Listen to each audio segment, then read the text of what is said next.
أعوذ بالله من الشيطان الرجيم بسم الله الرحمن الرحيم والصلاة والسلام على سيدنا ونبينا وحبيب قلوبنا أبي القاسم المصطفى محمد وعلى آل بيته الطيبين الطاهرين الحمد لله رب العالمين الحمد لله الذي جعلنا من المتمسكين بولاية سيدي ومولاي علي بن أبي طالب والحمد لله الذي هدانا لهذا وما كنا لنهتدي لولا أن هدانا الله بسم الله الرحمن الرحيم رب اشرح لي صدري ويسر لي أمري واحلل عقدة من لساني يفقهوا قولي.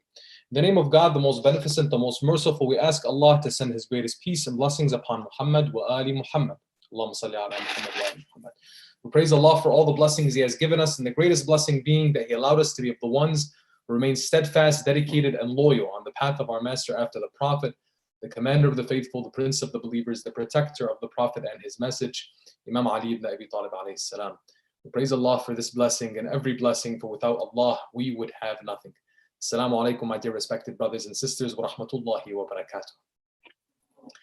Today we're going to be continuing our conversation that we've been having, the discussions that we've been having in the theme of the vision of a virtuous community.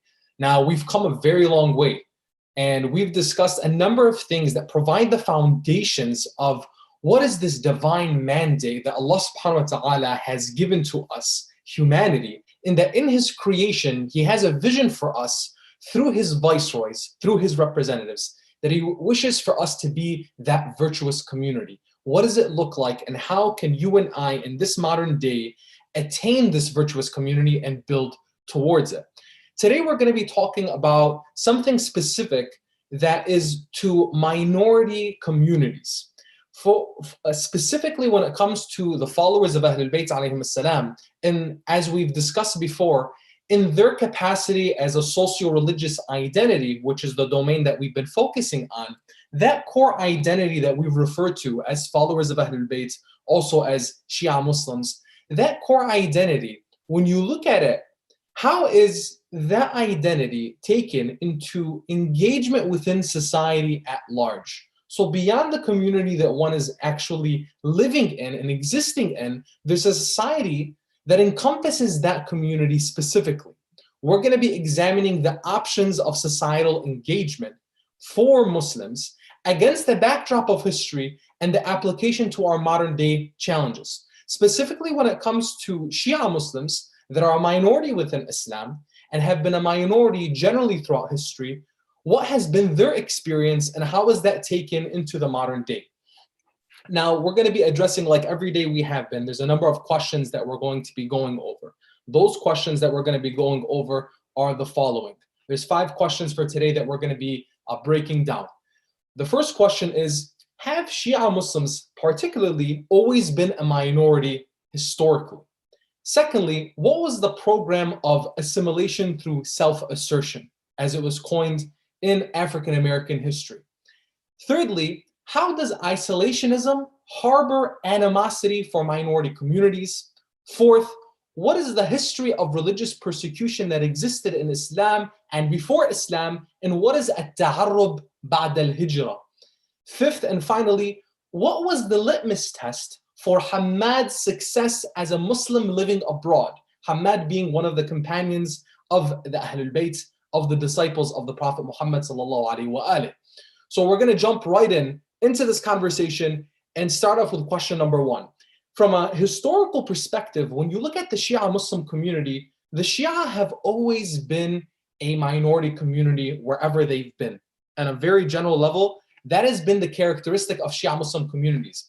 With the exception of specific places in the world, like modern day Iran and the Safavid Empire, which the Safavid Empire at one point actually was not even one that prescribed to the Shia school of thought, but at one point it actually changed that and became part of the Shia school of thought by the decision of its leadership, of the rulers of that time in the 16th century. Now, when you're looking at the Shia Muslim community worldwide, the Shia Muslim community, wherever it has been, whether it was in the cradle of Islam, being Mecca and Medina, or you're looking at any other part of the world, generally the Shia Muslim community has been a minority.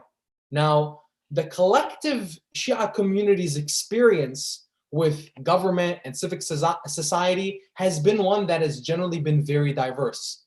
And again, still with the exception of modern day Iran and the Safavid Empire, for the most part, it was always that Shia Muslims lived under a dominant rule of some other type of group.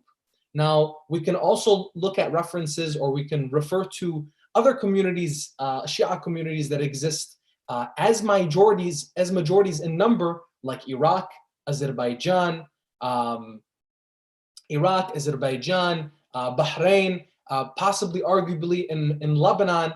But for the most part, those communities exist in their engagement within that society, exist not necessarily as a socio-religious group, but exist more so in a civic or secular capacity when it comes to their engagement with the rest of society. Now, it's important here to mention this. Why? Because the existence of a group socially has an impact on its rights, has an impact on the way other groups interact with it, how they are treated, how they are safeguarded. All of this has an impact on how people are with one another. And again, like we're looking at historically, if we study history, Shia Muslims have generally existed as minorities wherever they have gone, with the exception of a couple examples, like we mentioned, Iran and the Safavid Empire.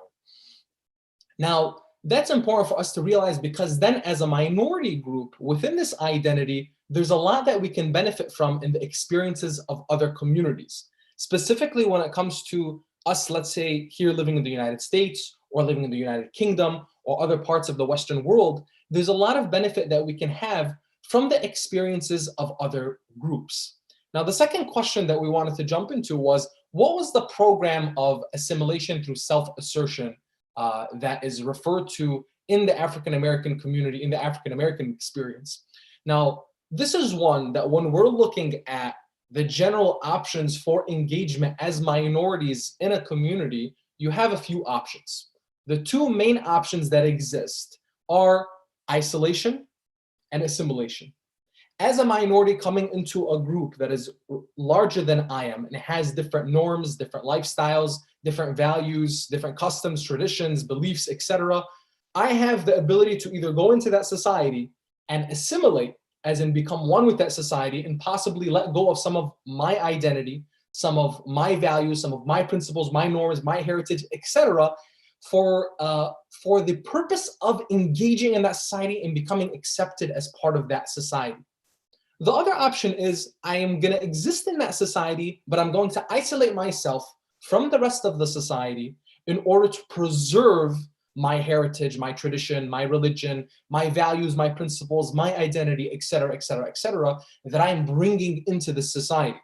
Now, in the African American experience with W.E.B. Du Bois, as also prescribed, and what he described was the program of Frederick Douglass, W.E.B. Du Bois coined this term or this phrase, assimilation through self-assertion.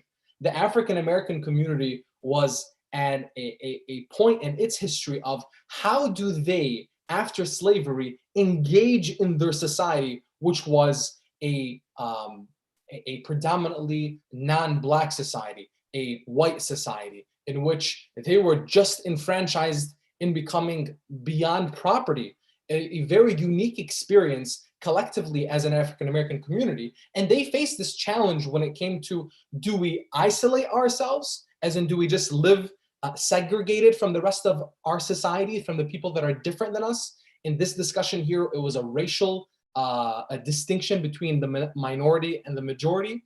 Or do we assimilate with the rest of society and possibly lose some parts of who we are? And the advantage of assimilation is that we're going to be actually getting some benefit by being accepted people, or in this context, as African Americans, the American way, let's say, right? Again, this being a racial conversation, a racial discussion from a racial minority into the majority that existed in the United States. Now, what W.E.B. Du Bois and Frederick Douglass were pushing for was an idea called assimilation through self-assertion, which basically meant we want to assimilate into society. However, we want to assert our identity, our heritage, our tradition, our customs, our values, etc., etc., as African Americans. that we're going to assert our identity and we're not going to allow it to melt away. Effectively, what that essentially became was integration. Now, when you're looking at integration, integration is that middle ground between isolation and assimilation.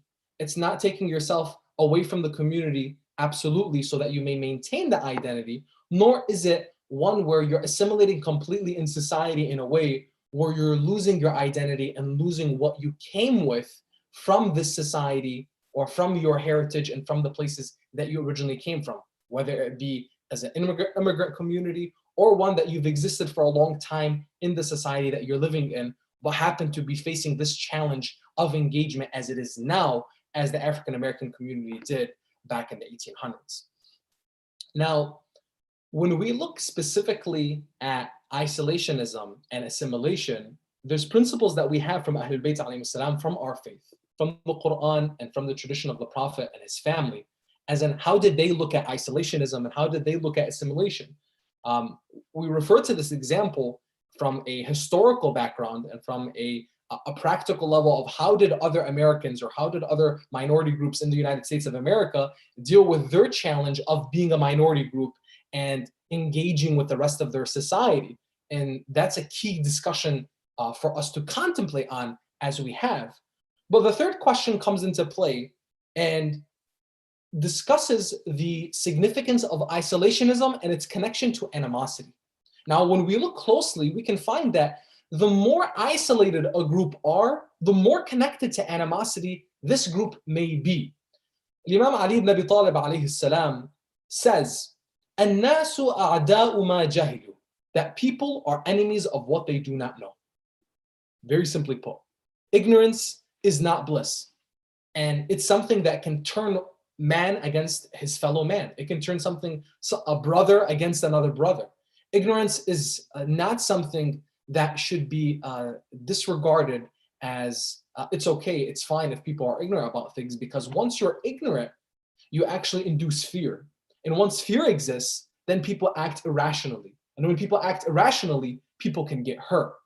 Take the example that the experience that took place for many Americans post 9/11, and even people around the world from Muslim communities and people that quote unquote looked like Muslim communities, the experience that they had post 9/11, what happened.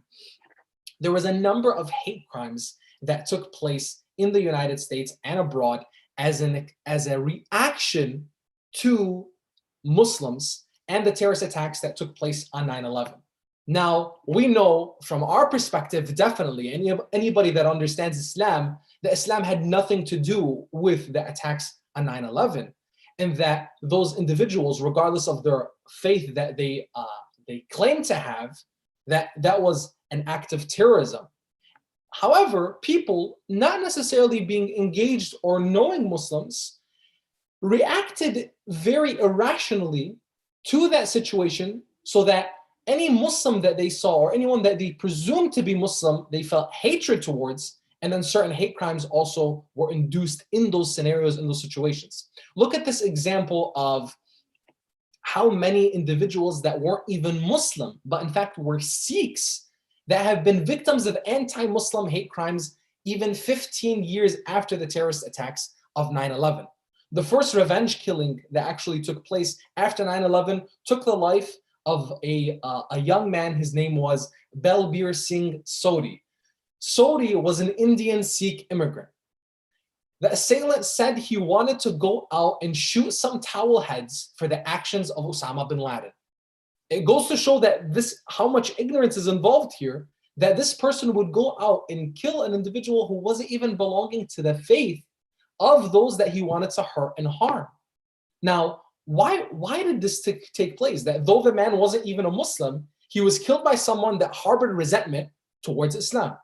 To the assailant, a Muslim looked a certain way, and that Sikh immigrant fit the description of what he thought a Muslim looked like. Because he looked Muslim in the way he thought, he was going to take his revenge on this person. And how does Muslim look like in his mind? It's someone who's dark, long bearded, and wearing a turban. And this can apply to a number of different people culturally and religiously from different groups.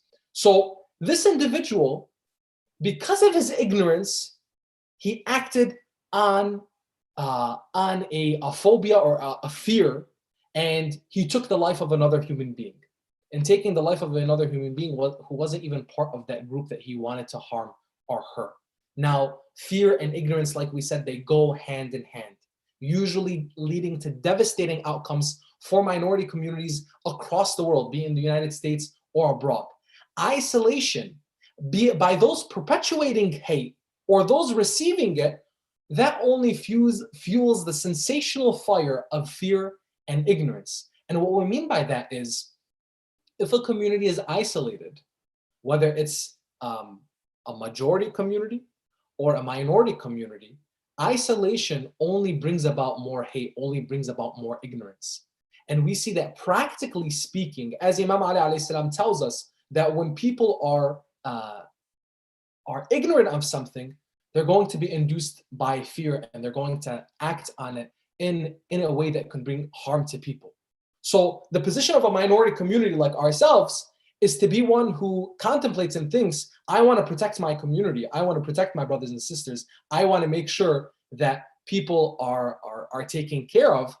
I need to think, how much do people know about my community, so much so that they realize that we're not a threat, that we are people just like they are, that we care for our families, that we're raising a generation of people that are going to be good citizens, that are going to be good leaders, that are going to be serving our community, our society at large, regardless of the faith tradition that they belong to, that we're professionals, we're business owners, we're people that love and care and serve just like anybody else.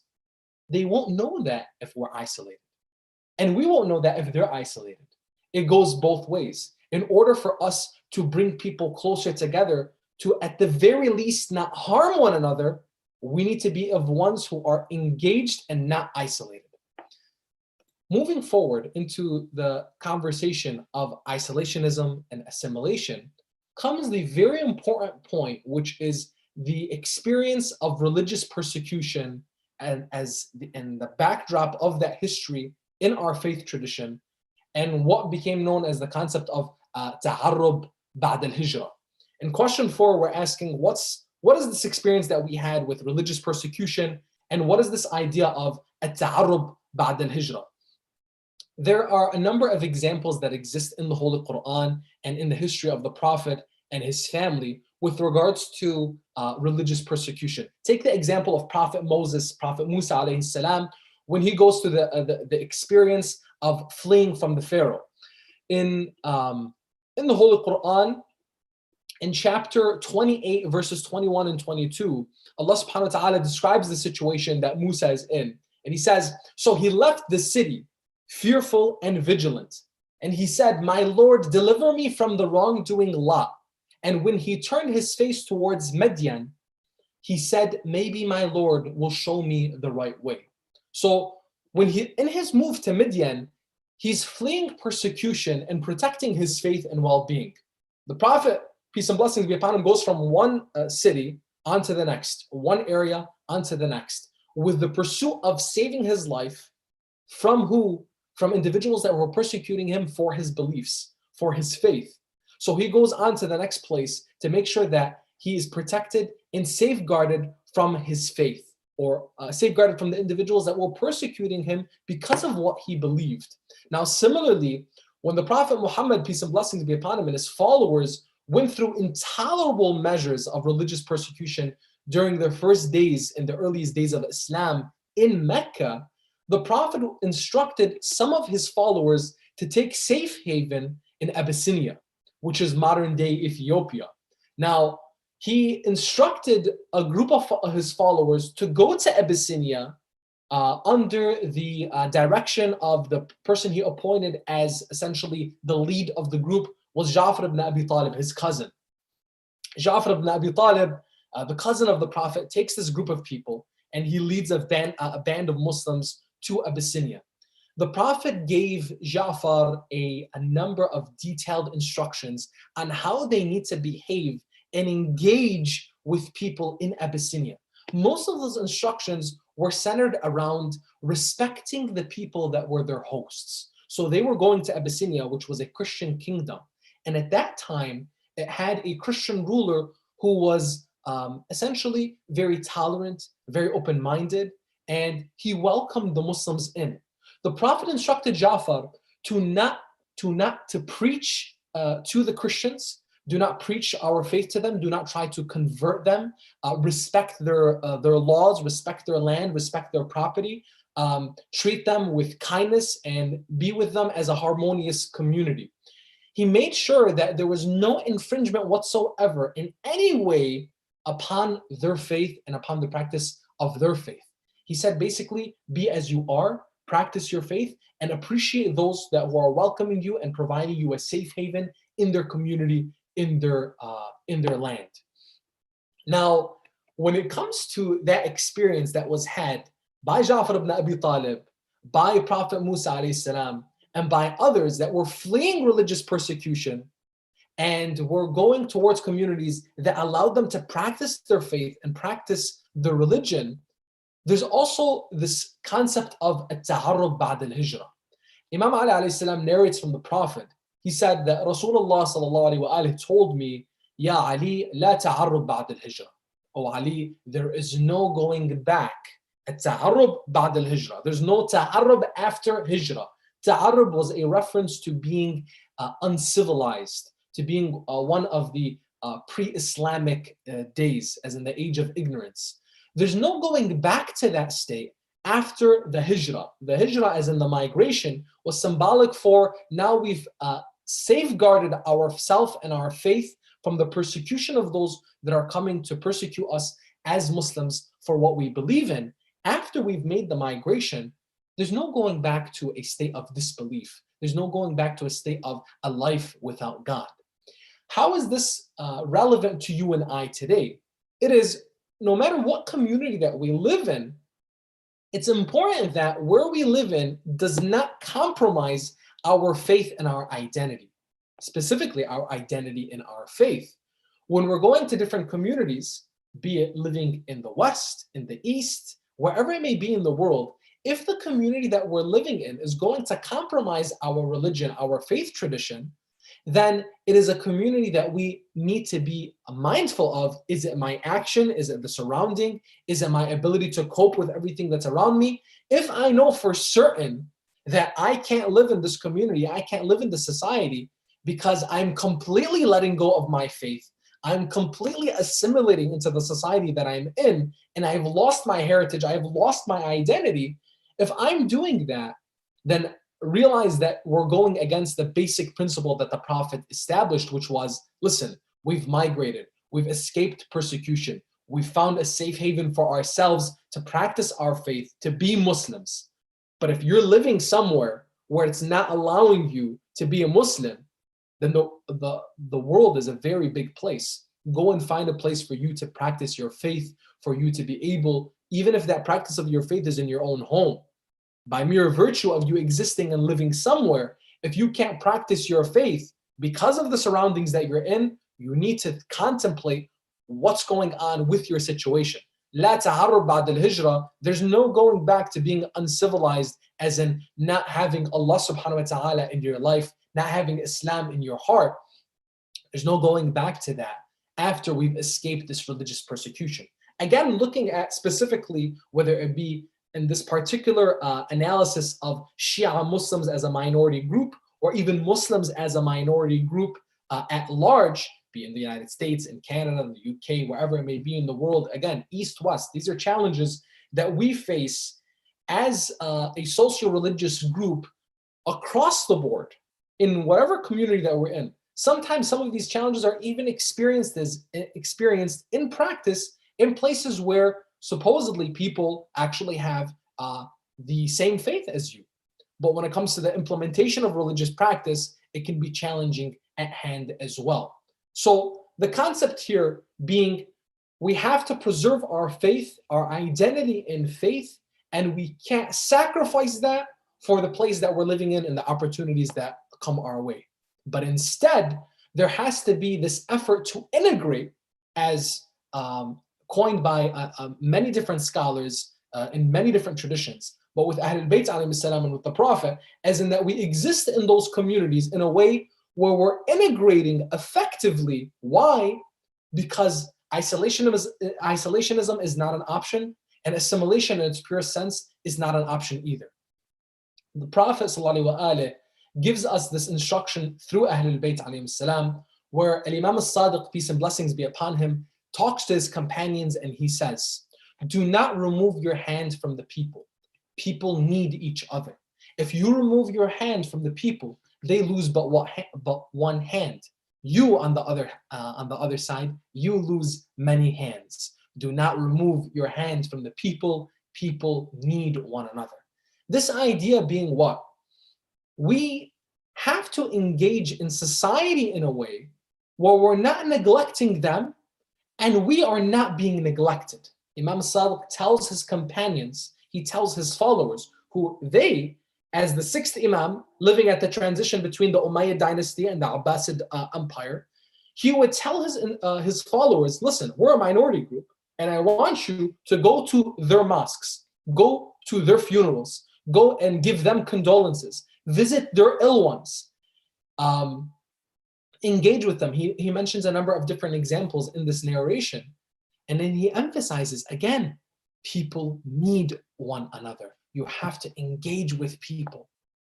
This reference was as the Imam, who is the leader of the followers of Ahlul Bayt alayhim salam, a minority group, telling them, listen, in our community that we're existing in today, I want you, with the rest of the majority, with the rest of people who are of a different school of thought, I want you to engage with them. Those are your brothers and your sisters in faith. And if you are going to neglect them, then you're going to be neglected. Go to their mosques, go to their funerals, take care of their ill ones, ask about them, talk to them, engage with them. Allah subhanahu wa ta'ala, again, as we mentioned in the previous nights, He's created us as nations and tribes so that we may get to know one another. The acknowledgement and the celebration of diversity itself is a divine mandate. It's not something that is just a mere convenience or an accessory for us. It's a necessity. So when we're looking at all of this and we're bringing it all together, we've looked within the community and we're looking right now at a more exterior lens and looking from the outside and seeing, now I have this concept of self, this concept of identity. I know those 4 spheres of identity that we discussed in the previous nights. I need to really know, as a worldview for myself and the narrative that I possess as a minority community, how do I see my engagement on all levels? Socially, economically, politically, religiously, on all levels, how do I see my engagement with people that are different than me as a minority in the community, in the society that I live in? Finally, we're going to talk about the story of Ahmad, one of the companions of Imam Ja'far al-Sadiq alayhi salam. This companion of Imam Ja'far al-Sadiq alayhi salam, he experiences what we asked in this question number 5, as in, what was the litmus test for Ahmad's success as a Muslim living abroad? So the experience with Ahmad was the following. Ahmad was a merchant, a businessman, if you will. And Ahmad left the cities of the Muslims. He left Medina, he left Mecca, he left the area that was considered to be the land of Muslims, right? And he sought a new life in the Byzantine Empire. The Byzantine Empire, neighboring the Muslim Empire, was one that there was some opportunity for people, especially in business as merchants, to find opportunity, economic opportunity for a better life in certain aspects in that empire. So Ahmad was one of the individuals who took advantage of that, and he moved to the Byzantine Empire. He didn't disconnect completely from his home, being Medina, but instead he remained in contact and visited as often as he could. Every time that Ahmad would go back and visit Medina, though, people would scorn him. They would ridicule him. They would make fun of him, mock him, and say, oh, Ahmad, you're coming back from the Byzantines? Oh, the disbelievers? You're going to be resurrected with them on the Day of Judgment. Don't you know that? Don't you know that when you live with the people that you become one of them? And you're living with a bunch of disbelievers, so we're pretty sure you're going to be resurrected as a disbeliever with the rest of them. And Ahmad was really bothered by this.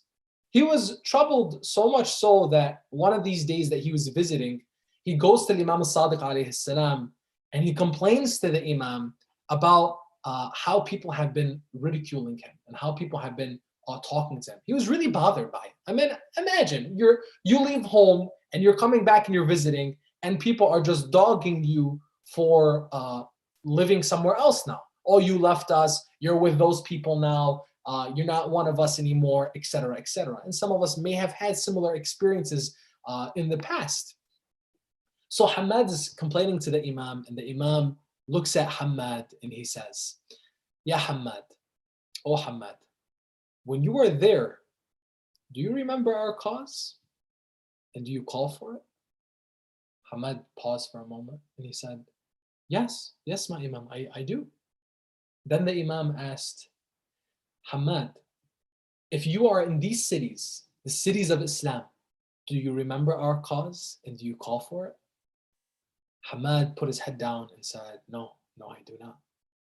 Imam al-Sadiq alayhi salam then reassured him and told him, Ya Hamad, if you are to die and you are to be resurrected, on the day of judgment, you will be resurrected as a nation of your own, and light will be beaming before your hands. Now take a moment to allow that to sink in. For you and I, who may have come from communities overseas, we may have come from the Middle East, from South Asia, from different parts of the world, and many of these parts of the world being where Islam is practiced heavily by majority communities. As Muslims generally, without just looking at the context of the socio-religious identity that we mentioned as that core identity of being Shia Muslims, followers of Ahlul Bayt, but generally as Muslims, that many of us can relate to the sense of living abroad and living in different regions that are not majority Muslim communities, and how we feel about that. So Hamad is being told by Imam al-Sadiq alayhi salam that, Hamad, listen, the litmus test for you here is what? Are you remembering our cause, the cause of Islam, the cause of Ahlul Bayt, the cause of Muhammad wa Ali Muhammad? Are you living this? Are you committing to this? He's saying, listen, when I'm living abroad, I am. But I'm living here, I don't. I'm not remembering the cause of Ahlul Bayt when I'm living in those cities. But rather, when he's abroad, he is. Now apply that to you and I. The community that we live in, the city that we live in, the places that we're working and that we're living in. A lot of it is by our choice. By our choice, what is the result of the place that we live in? The litmus test here is, are you living for the cause of Muhammad wa Ali Muhammad, peace and blessings be upon them? If you are, regardless of where you're living, then you're good. And if you're not, then that's something that you need to contemplate. And regardless of if you're one person, 1,000 people, or 100,000 people, no matter how big or small your minority group, even if your minority group is simply you in this grand space that you're living in, you could be resurrected as a nation of your own by the mere virtue of your commitment to your faith and your belief and the cause of Muhammad wa Ali Muhammad, peace and blessings be upon them. Now, brothers and sisters, we've covered all these questions. We've gone through all of this, and we've seen that throughout the tradition of Ahlul Bayt, the Holy Prophet, the prophets before him, the traditions of the Quran, that really when it comes down to it, this engagement that we have as a community, as a religious community, a minority that exists in whatever society that we're in, we have to be mindful, heed to the idea that in order for us to protect ourselves and safeguard the generations to come, we cannot isolate ourselves. And at the same time, we can't assimilate in a way where we lose our identity. The path forward, and the path has always been in the tradition of Ahlul Bayt, is active integration. Inshallah, next night, tomorrow, we're going to be talking a little bit more about this idea of active integration and what it means for us to truly, whether you're looking at it from the African-American example of the program of assimilation through self-assertion, or we would say in a better simplified version, integration itself. What does that look like? Practically speaking, how do you and I integrate into our society? We're going to quickly go over the questions that we answered to make sure that we have all of them as a summary. Question number 1, that we addressed, which was, have Shia Muslims been a minority community? Have they always been a minority community? Yes, Shia Muslims have always been a minority community on a general level, with the exception of some experiences like modern day Iran and the Safavid Empire that have existed. Secondly, what was the program of assimilation through self-assertion? As we explained, that was the program by W.E.B. Du Bois, coined to encourage African Americans as a newly enfranchised group to integrate into their society without the loss of their identity and their heritage. Third, how does isolationism harbor animosity? We've said that on both sides, whether the one that's perpetuating the animosity and the hatred, or the group that's actually the recipient of it, the victim of it, minority groups need to be mindful that if you are less engaged with the society that you're in and you're more isolated, that could possibly bring more harm to you, even though it's not justified whatsoever. But by mere virtue that even those groups may themselves be more isolated, it doesn't help when a minority group itself is more isolated. And by mere virtue of the traditions of Ahlul Bayt alayhim salam, encouraging people to engage with their society, go to other people's mosques, go to other people's funerals, go to their gatherings, and make sure that you are seen there so that people know you as a human being and connect with you on that very basic level. That when we're looking at number 4, after religious persecution, a person should be safe to stay committed to the principles and practice of their faith and not lose it. This idea of the history of religious persecution that took place at the time of the prophets, at the time of the imams, and even today, and making sure that we're not falling short of the directive of the Prophet of La ta'arrub ba'd al-hijra, which is no going back to a state of godlessness in our life after we've migrated, after we've saved ourselves from religious persecution. We mentioned the examples of Ja'far ibn Abi Talib, who took a group of Muslims by the direction of the Prophet to Abyssinia, modern day Ethiopia, and Prophet Musa alayhi salam, who escaped to Midian to save himself and save his people eventually as well. And fifth and finally, the litmus test of Ahmad's success, one of the companions of Imam Sadiq alayhi salam, who was a Muslim living abroad outside of Muslim lands, outside of a Muslim community, was his ability to live for the cause of Muhammad wa Ali Muhammad. And that's something that we need to apply in our lives, as in, where are we? Where did we come from? Where are we? And where are we going? This is a constant reflection for us to make sure that we're on track. Thank you for listening, brothers and sisters. Inshallah, we'll continue the conversation tomorrow at the same time, and in the coming nights, inshallah, in the building of this vision of a virtuous community. هذا والحمد لله رب العالمين وأفضل الصلاة والتسليم على نبينا محمد وعلى آل بيته الطيبين الطاهرين.